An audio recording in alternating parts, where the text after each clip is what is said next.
श्री लक्ष्मी पूजनाच्या तुम्हा सर्वांना खूप खूप खूप शुभेच्छा. तर सकाळची गडबड आणि लगबग अशी सुरूच होती की आज लक्ष्मी मातेचं आगमन होणार घरी, म्हणून सगळी अर्थात साफसफाई कधीच करून झालेली, पण तरी देखील मन भरत नव्हतं की बाबा भरपूर पसारा दिसतोय, ते सगळं आवरून घ्यावं वगैरे, म्हणून छानपैकी सगळ्यांनी सकाळीच क्लीन करायला घेतलं आणि ते झालं देखील लवकरच. मग आमचा नाश्ता पाणी उरकून आम्ही बाकीच्या गोष्टींसाठी तयारी करायला घेतली. तर मी असं श्रीलक्ष्मी पूजनाची जिथे मांडणी करायची होती तिथे छोटं मोठं डेकोरेशन करूया म्हणून असं छानपैकी तिथे काही मी बनवलेल्या वस्तू लावल्या आणि नंतर म्हणजे आपण माळा बनवलेल्या होत्या आदल्या दिवशी सकाळी, तर त्या सगळ्या लावून आपल्या दारांना वगैरे गाडीला वगैरे सगळ्या गोष्टींना त्या माळा वगैरे छानपैकी लावून घेतल्या. त्यानंतर एवढं फ्रेश वाटत होतं. मग मी नंतर काही रांगोळीचे पॅचेस बनवलेले, त्याचं फायनलायझेशन आणि टचअप बाकी होतं ते मी करून घेतलं.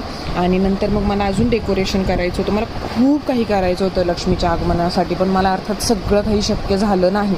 पण असो, फुलाचं डेकोरेशन मला काहीतरी करायचं होतं, त्यामुळे ह्या अशा पाकळ्या करून मस्तपैकी मी एंट्रन्सला छानपैकी असं बेसिक डेकोरेशन करून घेतलं, फुलांची रांगोळी काढली आणि नंतर मग काहीतरी असं सजावट म्हणून छानपैकी असं हे तयार करायला घेतलं, जे माझं पूर्ण झालंच नाही, अर्थात ते अर्धवटच राहिलं, पण फायनल लुक मी तुम्हाला लवकरच दाखवेल.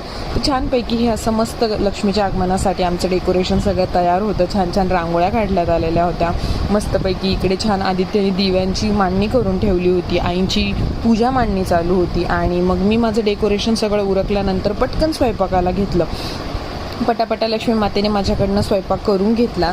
त्यानंतर आम्ही दिवे लावण्यासाठी असे तिघे मिळून बसलो. अर्थात थोडीशी गडबड होती, मला कसे दिवे लावायचे होते यासाठी आदित्य म्हटला की तूच बस. मग आम्ही छान तिघांनी मिळून दिवे लावले. भेटूया पुढच्या ब्लॉगमध्ये. See you.